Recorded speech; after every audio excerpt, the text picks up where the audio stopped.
What's up, cuddlers? Hello, friends of mine, friends of Cuddle Sanctuary, and possibly friends of my mom. I'd like to welcome you to this conversation with a very, very special woman in my life. I'd like to introduce you to Marilyn Franslau. Hi, Mom. Hi, honey. How are you?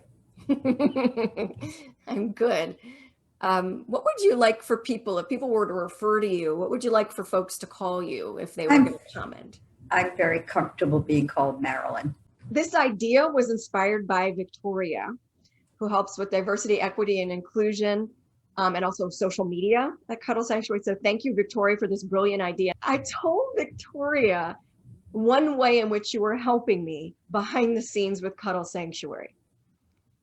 I told her that you were deleting foul comments that people would make on the Cuddle Sanctuary YouTube channel.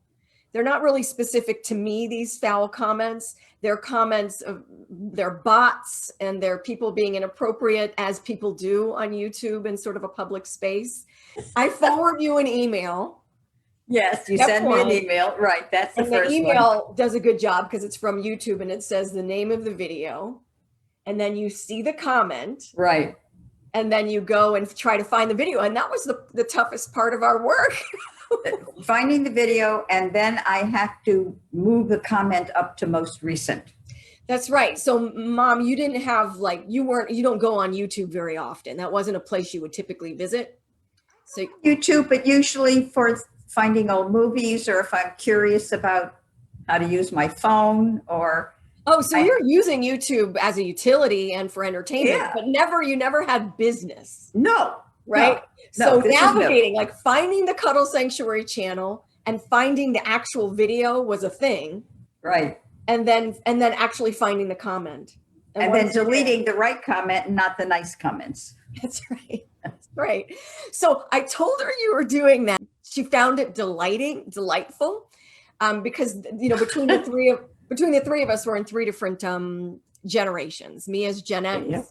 Victoria as Victoria. Are you a millennial? We'll find out. And Marilyn as a boomer. Anyway, she found it charming. Are you still there? Okay, That's good. sweet. I thought I saw something. All right. So I would love to ask you, Mom. I want to focus on cuddling for a bit. Do you at all remember when you heard I was into cuddling in any way? You mentioned it to me, Mm-hmm. and the concept seemed really off the wall. Mm. And I was very concerned. Mm-hmm. Well, first of all, it almost sounded like sex work. You're using your body to Comfort people. Yeah. And my framework was the only people that do that Mm-hmm. are sex workers. Mm-hmm. And how, my goodness, are you going to differentiate your Yeah. work from someone who is doing something else? And I went, whoa, are you sure you want to do that? Mm-hmm. And are you going to use your own name? My Mm. name? Oh my gosh. I never even thought about that. So there's so much to unpack about what you just said. Number one is I really appreciate your use of the phrase sex worker. And I'm wondering, did you learn it by going through my training? Because that's what Faye and I, in that 12-day training you were helping me with, were constantly referring to people as sex workers who do sex. As a matter of fact, Mm-hmm. I had used the term before, but Mm-hmm. never deliberately. Mm-hmm. And now I realize that that is a far more inclusive term, because we think of prostitute, quote, Mm-hmm. as female, or quote, male prostitute, but sex worker is generic to whoever or whatever gender is doing this work. So yes, you educated me. Well, also you might not have thought of this, but also it's really inclusive because it includes a lot of different practices besides what's considered the oldest profession in the world, because there are people who do that on technology and there's all kinds of things. But what I love, That's true. you and I haven't spoken much about this, but I really appreciate the way in which that you're respecting that it's a profession that's different than what I'm doing, but has some similarities, because I'm for sex worker rights. That means a lot to me. I understand that. But when you say what you do is different, Mhm. you know that. I know that. Yeah. But there's a lot of people that don't know that. Right. Which is And one so, of the reasons that we are discussing in your training. yeah. Is to you explaining to your clients what Mhm. your role is. Yes, yes. And it can be tiring. It's something I was just thinking about this morning. I was reading a comment in a shared forum for professional cuddlers, somebody who's new to the industry and did all the right things, has a protocol, has the, I think had a code of ethics, had them sign a document, and still the person was behaving in a way that was inappropriate in session. And they felt sort of at their wits' end about it. This is something that I wanted to talk to you about. Mm-hmm. That we haven't talked before about. Mm-hmm. When I mention to acquaintances, friends, Mm-hmm. about the work you do, Mm-hmm. the universal comment of men in my generation is, you gotta be kidding. Any guy doing that is looking for something. I don't care what they sign. I don't care what they think. I don't care what you think. They're after something. Even if they don't tell you they're after something. So men look at this, or people look at this uneducated, that no man will do that if they're not, no man will do that without thinking about sex. It breaks my heart about your generation. I'm telling you what I'm hearing. No. I'm not saying it's inaccurate. Yeah. Right. It just hurts my heart that they have such distrust of each other. I just want to just stop, full stop. And it breaks my heart that, if this is a pie representing all the ways in which we can care about each other as human beings, and sexuality is a piece of that pie, that they only know that piece, or they can only consider that piece. Now, exactly.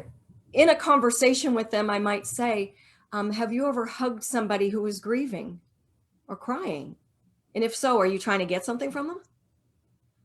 That's such an interesting comeback. Fuck up. It pisses me off. I've had a day. But my answer to them was, I've been to a cuddle session. I've talked to people, men and women in the cuddle session. Mm-hmm. I've seen cuddle sessions. And let me tell you, it is not sexual. It is loving. It is caring. And you are so wrong, because your view is very myopic. All right. So when you've been calling it a cuddle session, I want to distinguish for folks who it's been in our community. Yeah. There's cuddle events, and then there's one-on-one sessions. So I saw an event. You saw an event. I have a feeling, I know you, and so I know this about you. You would never in your life find yourself attending a cuddle event in this lifetime, were it not that you were kindly trying something for your daughter. Am I correct on that? I guess. I don't know. I never thought of it. I just didn't think it would have crossed your path as something that would be like, ooh, that's a choice thing to try. I just don't see that for you. Okay. Anyway, so why did you attend a cuddle event? You invited me. That's right. You were in town. I was in town. And I wanted, what do you remember? No, I was in town, and you said, oh, Mom, I want you to, would you be up to seeing a cuddle event? Didn't we go to Venice for that? Mom. No, that wasn't in Venice. That was something else entirely. Hey, wait a minute. One was at a house. Yes. The first one was in a house. And so that means folks who care about cuddle sanctuary history, that was before November 2014, when we actually started public events. So this might have been 2013 or 2012. It's a lot of years. My goodness. Yeah, your first one was in a house, and I hear a frog or a cricket. No, you hear a cricket. That's my phone, and I'm turning Go get it. Just go get it. No. You have earbuds on, but just turn it off. It's okay. No. All right, it's gone, and I'm going to turn off the ringer. So and I'll turn off mine too. Okay. Because you're like, Nobody make notice of that cricket sound. It's fine. So we had it at a house. So I posted an event, like I was the facilitator, but somebody else was the host. Yes. They allowed for the home environment. So what were your impressions? Because there was a lot for you. Like you had a lot to say after it and everything, but what do you remember? Well, what I remember was the thing that I was very impressed was the orientation where everyone sat around in a circle and you presented, explained what cuddling was, and then you did an exercise regarding boundaries and how to offer to cuddle with someone or to sit with someone or to hold hands with someone, and that someone can say yes or no, thank you. Mm-hmm. And how to be rejected by saying thank you for respecting your boundaries. You remember that really well. Well, it was eye-opening. Yeah. And I was very impressed by the fact that, yes, you're here in an event surrounded by people, some of which you may know, some of which you may not know, Mm-hmm. some people you may be comfortable with, some people not, just because they're in the room doesn't mean that you are compelled to do anything you're not comfortable doing. And that was very important to me because that's the first thing that came to my mind. You walk down, you sit down, and some stranger hugs you. And that was what I thought it was. That's what everyone thinks it is. Yeah. And what it is really is people sitting down, understanding that they have boundaries, understanding that boundaries have to be respected. Mm-hmm. And that was really eye-opening and important to me. Many people, Mom, when they attend these events, say that they have never been taught or given authority permission to say no to touch. Right. Do you remember any other time in your life where you were sort of given a schooling on how to say no to an offer of touch? Absolutely not. Yeah. And I remember as a child having to kiss relatives I didn't particularly want to. I mean, not any kind of abusive way, but just right. Yucky way. If, it is yucky. Yeah. Now, Mom, I got to say, I'm not remembering you not doing that. I have never kissed my grandkids on the face. I kiss them on top of their head. I mean, first of all, I love unless they want me to, or they offer their face. But I love that. What I meant was, as your child, I don't know if you ever said, kiss your grandpa, go kiss your uncle. You know, I don't know. Did you? Do you think, do you have any memory of it? No, I don't think I would tell you to kiss someone. I don't remember. I'm making this face because I'm remembering some. But I would think if Grandpa came and pecked you, gave you a hug and a kiss, you would not reject it because you couldn't, because you would hurt his feelings. This all of this right there. Right. The adult coming to the child going, blah! I'm remembering slobber, like I'm not saying, I'm just remembering sloppy affection. Right. But everything you're saying is so interestingly loaded and can be sort of picked apart, this idea of like, but what I love is that you are careful about the space that your grandkids in this and getting into their space. Yeah. I think that's cool. And, and I have to admit, there are probably times when I just go up and give them a hug without asking or, something like that. But I always, I try to remember to be respectful of that. And they have a right not to want to be hugged. I'm a huge fan of children being taught that their bodies have autonomy. I think it's a good message for future adulthood behaviors and stuff. So it's great.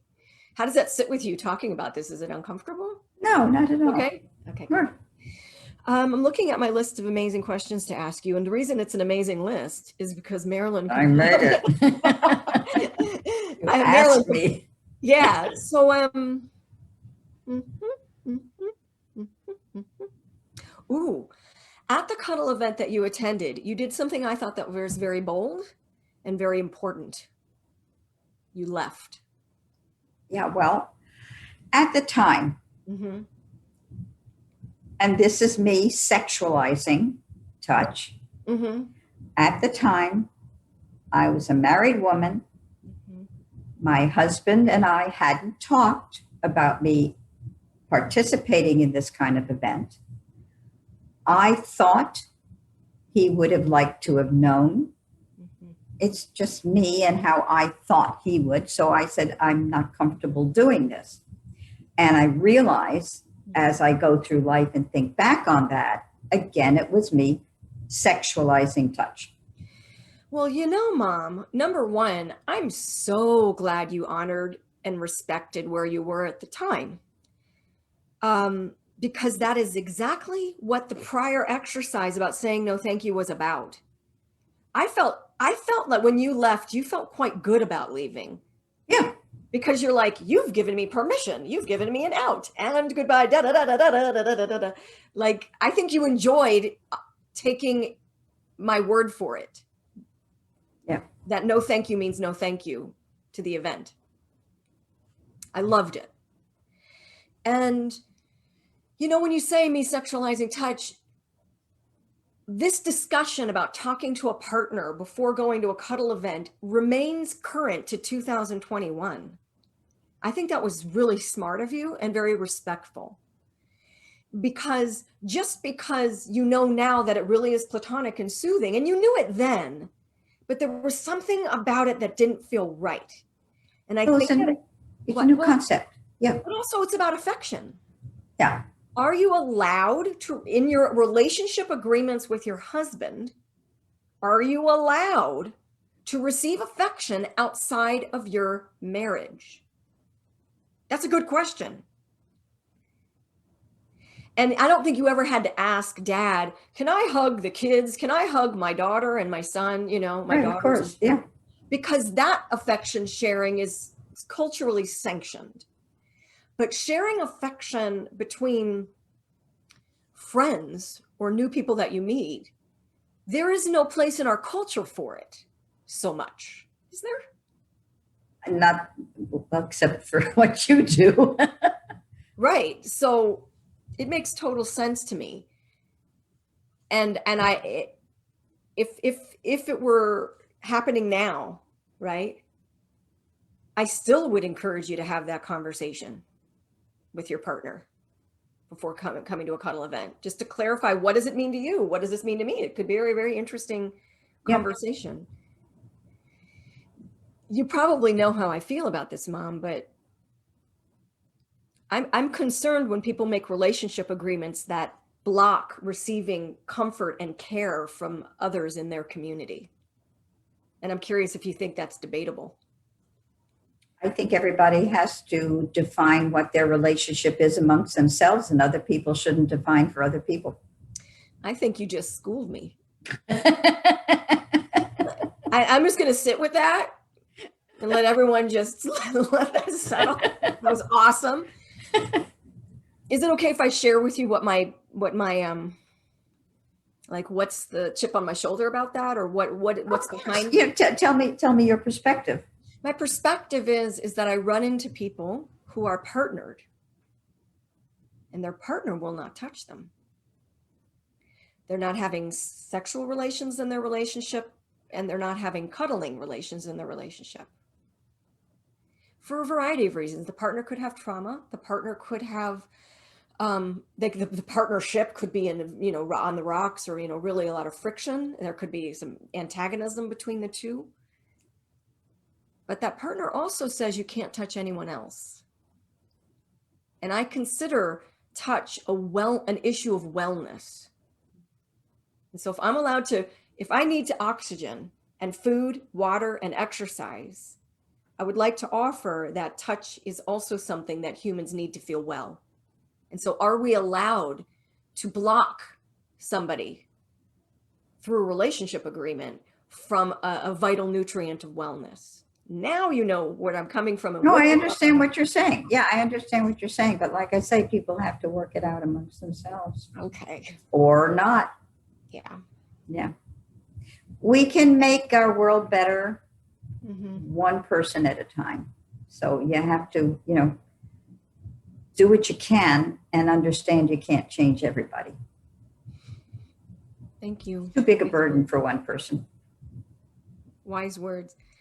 You know, I didn't mention this to you earlier, so this is a question that you didn't expect. But when you just said, you know, that's a big burden for one person, I feel like you didn't mean that in general. I think you meant it very specifically to me. Yes. I mean, because you're such an empathetic person that this is me talking to my daughter. Yeah. That you bear the pain of many people within your soul, which is a hell of a burden. Yeah, and it's not mine. And it's not to your benefit. That's right. It's too hard. It's too hard. So I want you to be able to take care of Jean too. Yeah, otherwise it's burnout. Yeah. Yeah.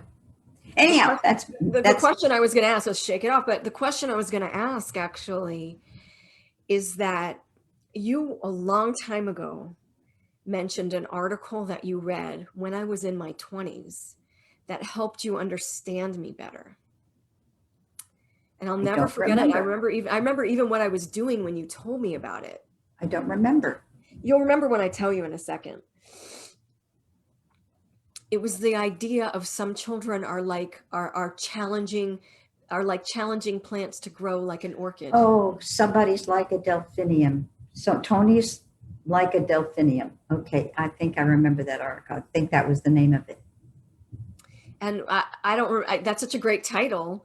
Tony is like a delphinium. I didn't even know it was titled that. I think that's what it was. And I think that's how you say the name. And I think that was the name of the person. I think you nailed it. We're going to have to look it up. What do you remember from that article? Because you made this connection between reading it and being a parent of me.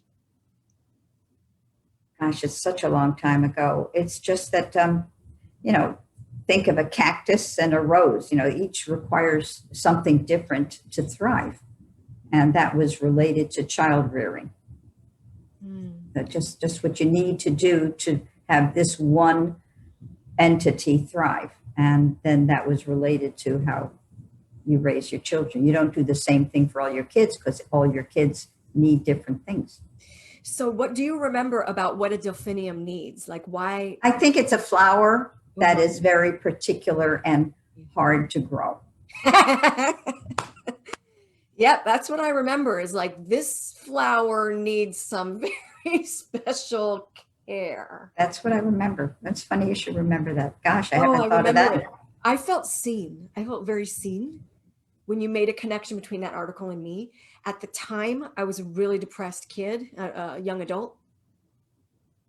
And I just felt, do you know what I asked you to do? This is like, I'm feeling kind of sheepish about it, but you were game for it, even though it was weird. I was so touched by your connecting that to me that I actually asked you to fill a plant, like a watering can with water and water. Yeah. No, I don't remember that. I asked you to fill a can with water, a watering can, and then dump it over my head, like with the spout. Did I? You did. I don't remember. You did. I remember it as being in my sister's Hoboken home, maybe. Really? Why we would be there, I don't know why we would be there together. Was it her bridal shower? I wasn't at her bridal shower. I sent flowers. Was it when you were living in New York? I'm not remembering. I was definitely in my early 20s when that happened for that short. She was living, I remember we met in downtown New York. We met, exactly. I remember, I think she was living in Hoboken. I'm really glad we could talk about that and how much that meant to me.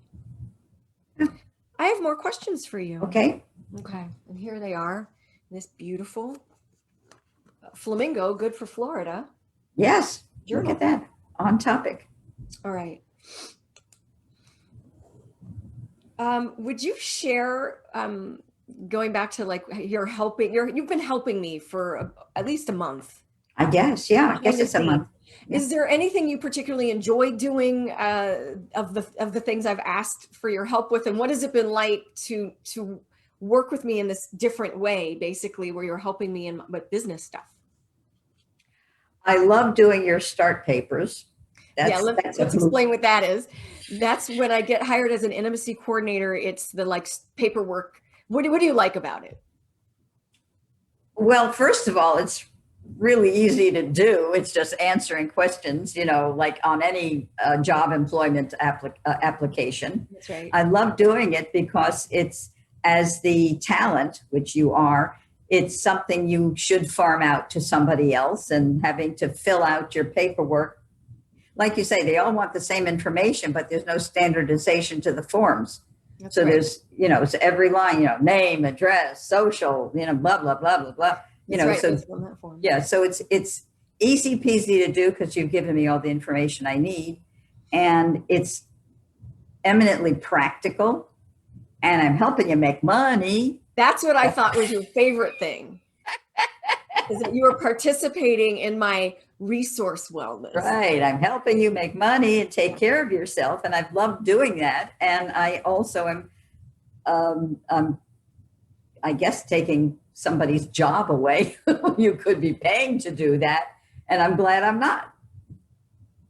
I wasn't necessarily going to make it public that I didn't pay you.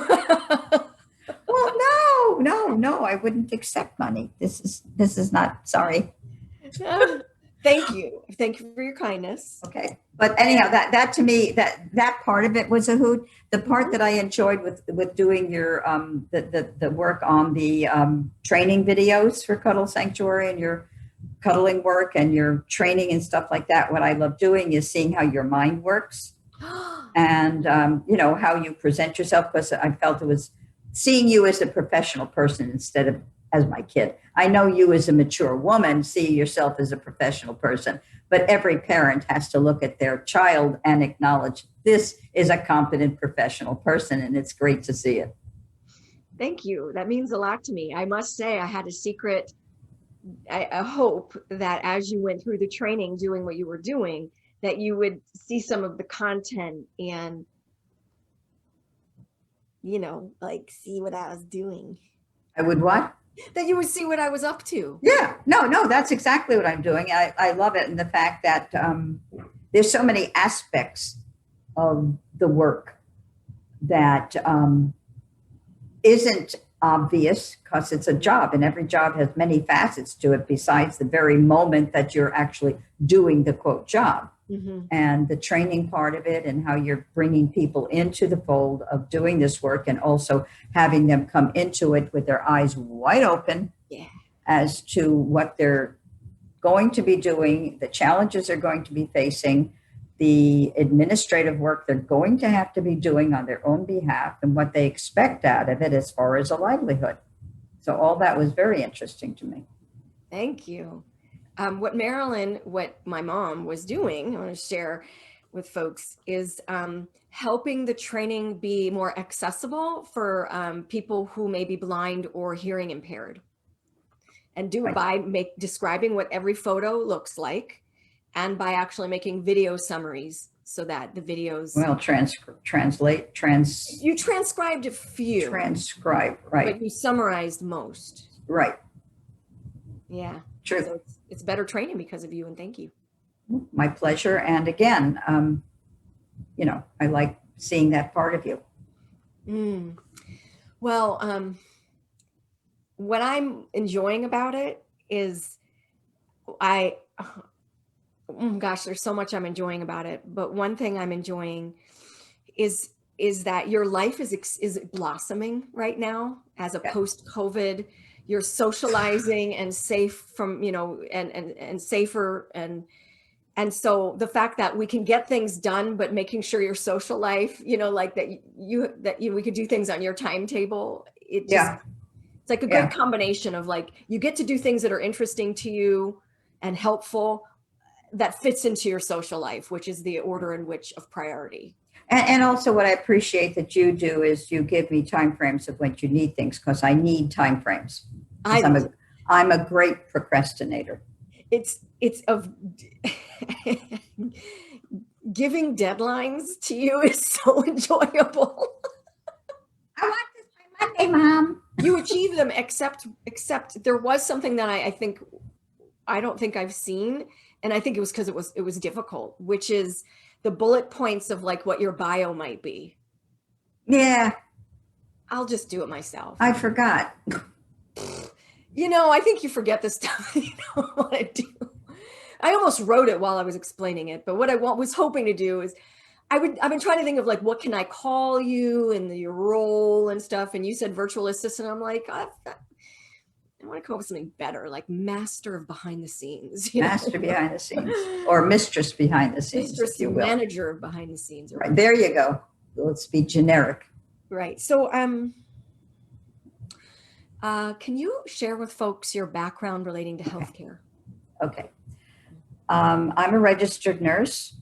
I went to Jackson Memorial Hospital School of Nursing, and the reason why I bring that up is because it's an antiquated form of education in that it's not university-based or community college-based, but it's the old live in the hospital, work on the floors, and take classes. So it's the old time. It's called a diploma in nursing, not an associate degree or a bachelor degree, which is again, antiquated, but very precious to me. I spent the first few years of my education, of my nursing career as, taking care of adults, and then married my husband, who's a pediatrician, and had spent many, many years working with him in his office as a nurse in pediatrics. And then in my later years working in neonatal intensive care, as a staff nurse, and then after that working as case management in pediatrics and pediatric intensive care and neonatal intensive care and all the areas of pediatrics. So the bulk of my profession has been in pediatrics. Kids, children and babies and widow little babies. Widow ones. So much widow babies. Really tiny. Really tiny. Well, I don't know if you saw, I sent you a text with it, but last week I blogged about getting vaccinated and the issues relating to vaccination, and you were featured. Did you see that? If I did, I forget. No, you would remember. I sent you a text. You might not have seen the text, and it's also possible sometimes texts don't get through. But what it was I was reflecting on the fact that it was very easy for me to decide to get a vaccine because I don't need the health authorities to tell me, to suggest it. You were. Oh, no, I did not see that. You would remember. What I said is my parents were the health authority of my childhood. Right. And I tell a story about when I had a sore throat, which was often in elementary school. I would go to your bedroom. I would pull out a drawer. I would pull out a flashlight. I would go to Dad. I would hand him the flashlight, and he's going to say, ah. And how, that's a lot of privilege to be able to get in feel medical care when you're in your pajamas in your bedroom, right? That's right. And what I also shared is one day I came home from school and Marilyn goes to the fridge and pulls out a booster shot. And I was like, it's like this sense of danger that I didn't even know could exist. It was such a bad feeling, like this thing could just spring up in the home environment. And I didn't know until actually when I was writing the blog that booster shot, which I just know as a phrase from my childhood, means vaccine booster. I guess I forgot what it was. It's probably called a booster shot. Probably a DT booster. And now as an adult, I'm like, how did they get those vaccines? And the answer was, I bet you did inventory at the office on the regular to get. Of course, I give them to people, to kids. Yeah. You buy them from the vaccine store. Which I'm guessing was local because it needed to be refrigerated. Or at least yeah. We had pharmaceuticals, pharmacies that carried these things that we purchased from them, and also they're shipped packed in dry ice. Oh, that makes sense. Yeah. Now, I was curious, with your storied career in healthcare, I was really touched that when I started cuddling in events and stuff like that, that you saw a something in common between your background and Dad's background as caregivers, healers, and what I was doing. And I was really touched by that. You're like, oh, she's caring in her own way. Yeah. Well, you had mentioned some studies that you have always referred to studies as to the importance of touch and what it does to our body chemistry, our health and well-being. And that in itself makes it a caring profession, just as medicine is. It's a new one. You had mentioned in one of your classes about massage, yeah, being an adjunct to health, and that people get massages as a way of being healthy. And I will tell you, in Europe, this is far advanced to what we do here, in that in Europe, these things will be prescribed right, left, and center. Whereas here, maybe, you might get a massage and it's unusual. In Europe, it's absolutely part of healthcare. So that's kind of interesting too. That just fills me with longing. Yeah. I would love to go to Kaiser Permanente and they say, you know what you need, sister? A good massage. Right. That sounds amazing. The reason why it's on my mind, the massage piece, is because I'm getting my first post-vaccine, fully vaccinated massage today. Oh, okay. Good for you. Oh my goodness. It's been a year. 4.5 hours, but who's counting? Oh my goodness. It's been a year, I guess. Yeah. Yeah. And that's really a very important part of your life is getting these massages. It's very important to your well-being. But so given that, I appreciate you're seeing the connection in wellness, and that it was sort of a learned thing. It wasn't so obvious, but I'm curious, as you are have been an expert with pediatrics and with babies, have you heard of premature baby cuddling? Oh, absolutely. We were just discussing this before, and I don't recall if we actually had these volunteers at the facility where I worked. But I do know that there were studies as far as these babies need to be held. Yeah. And some babies, their parents couldn't come in often enough to hold and rock and take care of these babies. And retirees would come into the units and actually be assigned a baby, or go from baby to baby and hold them and rock them and feed them and give them the touch that they vitally need. And we would even do this ourselves. I remember when you have time to sit down, you just hold a baby, put the baby against your chest. They have rocking chairs in the units where we sit and we rock. Like a nice thing to do on a break. Well, it's part of work. It's breaks. No, breaks or something else. Yeah, it sounds like it's relaxing for the nurse, but the point of the matter is you're holding a very fragile little infant. You are on duty and on call, and that infant can become a little ill whether you're holding him or not. So no, you're not on break. On break is going off somewhere else and not. It sounds nurturing to me, and it is, but you're on duty. Yeah, I think I really don't have experience with neonatal units. Right. And when I think about cuddling a baby, I think of a robust child, and the babies that you were working with could fit into the palm of the hand. Well, by the time they're being held, they're bigger. They can't be held. But they might be fragile. They are still fragile. Many of them are. Many of them still have little tubes and stuff attached to them. So yeah, but anyhow. Well, I'm noticing myself needing to use the restroom, and also just like, it feels like it's going to be time to wrap up. Okay. And so what I was wondering is if I might wish you a happy Mother's Day. Oh, thank you. In 2 ways. I would like to share with you two qualities among the many you have that I really appreciate about you. That just come to mind. One of them is your problem-solving skills. Thank And you. it's not just like that I think you went, because it's like so easy for you. No, I enjoy doing it. I was thinking of That's something it. very funny. It's a pleasure. But here's what I wrote down: a problem solving skills as a show of love. Meaning, what I mean by that is like, if I present a problem to you, it's almost like you get a clip, and you're just like, okay, what is what have you tried? And what are we going to do? And what are the angles? Do you know what I mean by that? Absolutely. And I consider that a way to express love. It's like, how can I make anything that's bothering my daughter? Make it better. Make it better. Exactly. And then there are so many problems a person can have that aren't better by problem solving skills, but then there are some that are.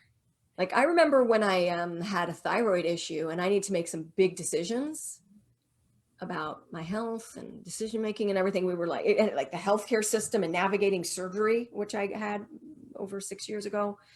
And of course, you're the right person because you're not only my mom, but also a medical professional. But like, you ripped that issue apart into sections and helped me to. I'm glad, because it's a very hard issue to deal with, is surgeries and stuff. Do you have half a second that I can tell you a funny anecdote about problem? Yeah. It is almost pathological, my desire to solve problems for people. Okay. Yeah. For many years, your dad and our family went camping. Uh-huh. For many years, I hated camping. Yep. After you were all grown up and mature, yeah, one year, your dad, Chuck, said to me, I wish we could go camping out west. We live on the East Coast. Mm-hmm. I wish we could go camping in the Yellowstone National Park. Oh. I hate camping. Right. So I told him how to do it. What'd you tell him? We can ship our stuff to one of these mailboxes. Oh, are you telling me you figured it out for him? I figured it out, and then I had to to your go own camping. Detriment? To my own detriment. And then I had to go camping in Yellowstone with snow on the ground and in a hailstorm in a little bitty tent. And if you had the sleeping bags of my youth, you were ill prepared. Well, actually, we had thermal ones. The one we gave you, the crappy ones. But I figured out how to go camping. Hilarious. And I thought, what the hell did I do here? What did you just do? Because you couldn't keep yourself. To my detriment. I did something like that a few weeks ago, and I caught myself. Okay. And reversed my bad decision. The second thing that I'm really grateful for is that you're fun loving. Yeah, I am fun loving. You like to have fun. I do. And I will say, I think that between the two of us, my style of approaching things is more along the I feel like I'm a wet blanket sometimes to your fun. I do. Like, okay. I feel kind of serious compared to you. You don't see that? In what context? I mean, if you're talking about when we approach work, you're supposed to be serious. Yeah. I think that the way I think of fun is you work and you get a lot of stuff done. You're very productive. And then you get to have fun because you've earned it. It's like a very work ethic kind of fun. And I have a feeling that you would have fun all day. Sure. Like, let's have fun while we work, but let's have fun before and after. You don't need to deserve it. You're just like, let's have fun. Okay. That's just the way different people work different ways. Right. And but I appreciate it. And I'd like to have more of that in my life. Okay. And I was going to say, case in point, think about your birthday gift, or was it like your holiday gift from last year? You remember what your children got for you for the holidays or for your birthday? We replenished your bar. Oh my God, yes. So that you could entertain in style. You gave me rum, vodka, and gin. That's right. So I still got them here. You'll be pleased to know. So you say. Remember COVID. I can't entertain. That's right. You have so much lost time to make up for. Yes. And you will. Well, yes. So before we say our goodbyes and thank anybody who cared to watch, is there anything I haven't said or that we haven't talked about, or any last comments that you would like to make? Well, I think we've had fun doing this. I've enjoyed it thoroughly. Yes. I was a little taken aback about doing this, but you managed to make me feel very comfortable, which is one of your talents, of course. Yeah. And I enjoy doing this. And thank you very much. Would you ever do it again if there was a topic of interest? I think so. The reason I ask is because your perspective, you bring so much to a conversation about issues along these lines with your medical background, with your generationally, and your sense of fun. I mean, you're a really great guest on anybody's talk show. Thank you very much. And I appreciate that. Thank you. I'm thinking about how at the very end here, you're like, can I share you an antidote? I'm like, look who's so comfortable she's sharing an antidote, you know? It makes me, you might wonder, people might wonder, where does Jean get her performance skill set? Thank you so much, Mom. My pleasure. This was a lot of fun.